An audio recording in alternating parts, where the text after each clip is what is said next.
Number one, basic land use planning.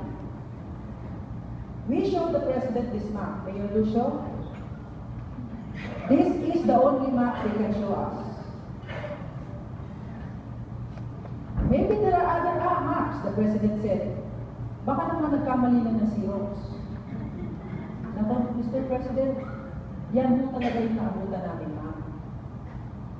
Ano yung dark spot dyan? Industrial zone. Anong industrial zone sa Pilar?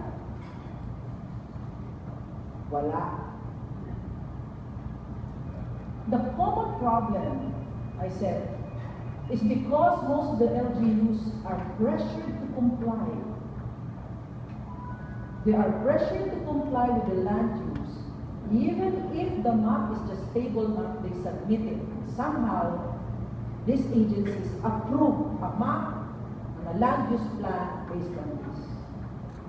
So the President said, how do you think? What is the primary incidence of Pilar? Mr. President, is almost 84%. What is the classification of Pilar? Mr. President, I think it's 4th or 5th. 5th, o na. Tinaasan, pababa na 2. Okay, I want to hear more. So what did you do after this? How can you plan based on this? Sir, we wanted to know what are those that we can find in the island that the LGUs need not have to go to the national government all the time. We want to empower them and knowing what they have in their localities. So after that, this is the first result. This is now the first high-tech map of Pilar. It's GIS reference, color-coded, based on and paid for through the support of USAID. USAID said, we cannot just help Pilar.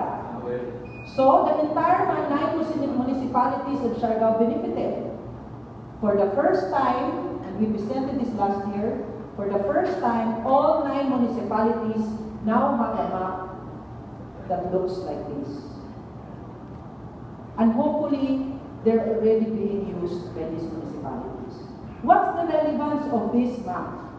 You can see that for so long, and for so long a time, the investments of agriculture are not, if you look at it, tata,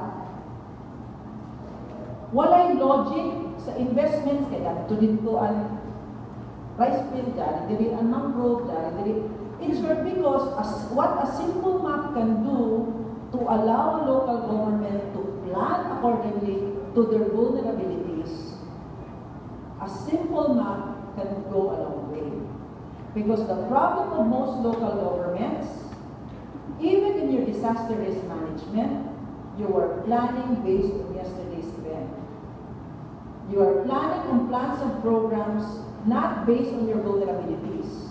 For all we know, you're allowing development in areas you're not supposed to.